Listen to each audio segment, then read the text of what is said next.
কবিতায় আবৃত্তিতে কবিগুরু রবীন্দ্রনাথ ঠাকুরের ১৬৫তম জন্মজয়ন্তী উদযাপন করল শিল্পাঞ্চল রানীগঞ্জের অন্যতম আবৃত্তি প্রশিক্ষণ সংস্থা আবৃত্তি একাডেমি রানীগঞ্জ।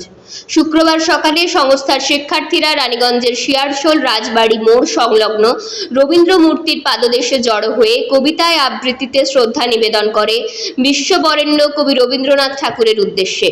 কবির আবক্ষ মূর্তিতে মাল্যদান করেন রানীগঞ্জের প্রাক্তন পৌরপিতা গৌতম ঘটক, বিশিষ্ট সমাজসেবী প্রদীপ কুমার নন্দী, সলিল কুমার সিনহা, বলরাম রায়, বিশিষ্ট শিক্ষক কবি গুণময় ফৌজদার, নাট্য ব্যক্তিত্ব মনোময় কাঞ্জিলাল, আবৃত্তি একাডেমির কর্ণধার অভিজিৎ দে প্রমুখ।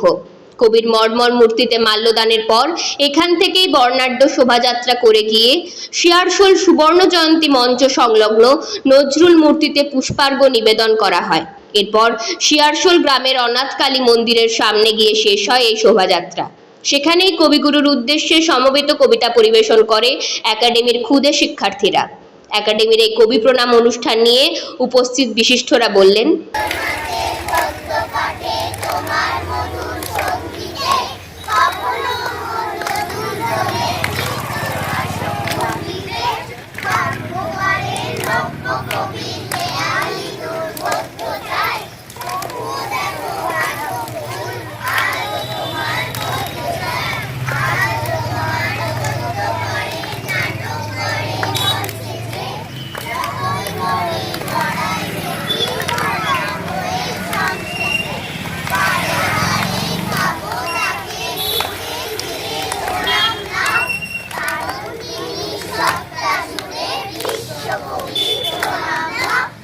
হাত জোড় করো।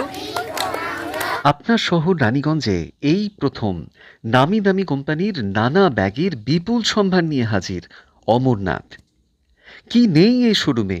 VIP, Safari, Aristocrat, Sky Bag, American Tourister সহ নামি দামি কোম্পানির luggage, tourist bag, school bag, side bag, ladies bag, gents purse, belt আরও অনেক কিছু পাবেন একেবারে হোলসেল দামে, অতি সুলভে।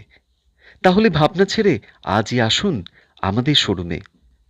অমরনাথ, NSB রোড, নেয়ার মারোয়ারি হসপিটাল, রানীগঞ্জ। আমাদের সাথে যোগাযোগ করুন এই নাম্বারে 8768796050। প্রতিষ্ঠিত করা, তাই রবীন্দ্রনাথ যে কালচার মানে যে সংস্কৃতি আমাদেরকে দিয়ে গেছেন সেইটাই যদি আমরা সম্পূর্ণ অনুসরণ করতে পারি, ভারতবর্ষের সংস্কৃতি বিশ্বের দরবারে সবচেয়ে শ্রেষ্ঠ সংস্কৃতি হবে। তাই আমাদের আজকের দিনে রবীন্দ্রনাথকে বেশি স্মরণ, মনন এবং পঠন আমাদের দরকার। আমি মনে করি রবীন্দ্রনাথ আমাদের সকলের হৃদয়ে, আমাদের সকলের মননে এবং ভারতবাসীর কাছে রবীন্দ্রনাথ এবং বিবেকানন্দই হচ্ছে পরিচিতি দেবার শ্রেষ্ঠ আইকন। রবীন্দ্রনাথের আজকে ১৬৫তম জন্মদিন এবং আমরা আজকে আবৃত্তি একাডেমি এবং অন্যান্য বিভিন্ন সংস্থা থেকে এখানে মিলিত হয়েছি এবং যে মানুষের সম্পর্কে বলতে বলা হয়েছে, এই বিশাল মানুষ, এই বিশাল প্রতিভা, আমার মনে হয় ভারতবর্ষের বুকে অন্তত সাহিত্যের ক্ষেত্রে কেউ জন্মগ্রহণ করে এবং এই বিশাল মানুষের সম্পর্কে কিছু বলতে যাওয়া আমাদের মতো ক্ষুদ্র লোকের ধৃষ্টতা ছাড়া কিছুই। ভারতবর্ষের সাহিত্য জগৎকে একটা নূতন দিগন্তে তিনি পৌঁছে দিতে পেরেছেন। রবীন্দ্রনাথের আগের যুগ আর রবীন্দ্রনাথের পরের যুগ, কি রবীন্দ্রনাথের সময়ের যুগ, একটা বিশাল ব্যাপার। এবং রবীন্দ্রনাথ যদি সমুদ্র হয় তাহলে আমরা তার জলবিন্দু নয়। তিনি সাহিত্যের ক্ষেত্রে কোন দিকে তিনি বিচরণ করেন? কবিতা, তিনি তো কবি নিশ্চয়ই, তার মতো বিশ্বকবি, এবং যার ফলে তিনি নোবেল প্রাইজ পেয়েছিলেন। সাহিত্যের অন্যান্য বিষয়গুলো, বড় গল্প, ছোট গল্প, এমনকি নাটক, সব ক্ষেত্রেই তিনি আমাদের তার যা প্রতিভার যে বিচ্ছুরণ তিনি রেখেছিলেন এবং ভারতবর্ষের বাংলা সাহিত্যকে বিশ্বের দরবারে যদি কেউ পৌঁছে দিয়ে থাকে তাহলে আমি বলবো রবীন্দ্রনাথ। ২৫শে বৈশাখ বিশ্বকবি রবীন্দ্রনাথ ঠাকুরের ১৬৫তম জন্মদিবস। বাংলা ১২৬৮ সনের ২৫শে বৈশাখ রবিবার রবীন্দ্রনাথ ঠাকুরের জন্ম হয়। বিশ্বকবি আজ শুধু আমাদের বাংলার কবি না, সারা বিশ্বের কবি। যখন রবীন্দ্রনাথ ঠাকুর 1348-এ প্রাণ করে, তখন কিন্তু আমাদের দেশ স্বাধীন হয় নাই। তখন এপার বাংলা ওপার বাংলা নিয়ে একটা বৃহত্তর বাংলা ছিল।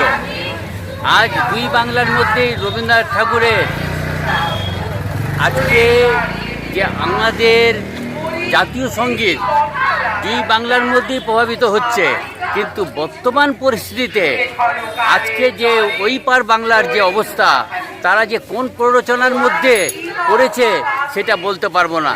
তার নজির তো আজকে আমরা দেখতেই পাচ্ছি। আজকে আমাদের 22 জন পর্যটক আজকে হামলার শিকার হলো।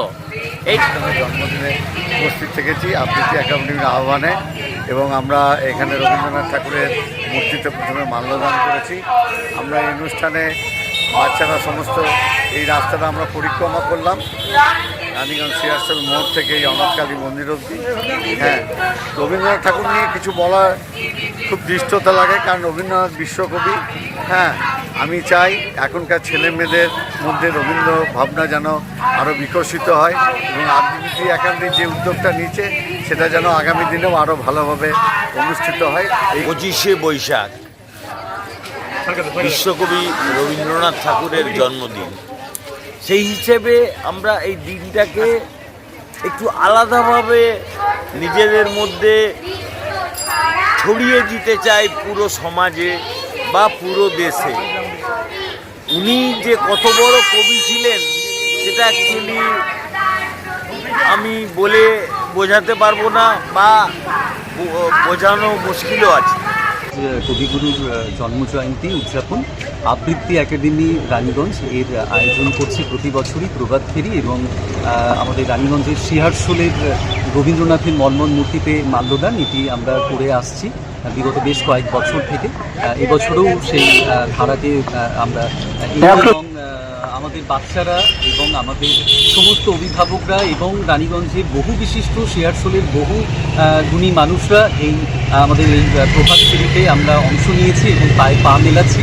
আমরা এগিয়ে যাচ্ছি একদমই সিহারশোলের ভেতর দিয়ে। সবাইকে আমাদের 25শে বৈশাখের কবিগুরুর জন্মজয়ন্তীতে অনেক অনেক শুভেচ্ছা। বার্তা কিছু নেই, এটা যারাই রবীন্দ্র অনুরাগী, যারা রবীন্দ্রনাথকে যারা ভালোবাসেন, যারা আবৃত্তি গান নৃত্য রবীন্দ্রনাথকে যারা করেন, তারা আজকের দিনটি তাদের জন্য বিশেষ দিন এবং তারা এই দিনটিকে পালন করছেন।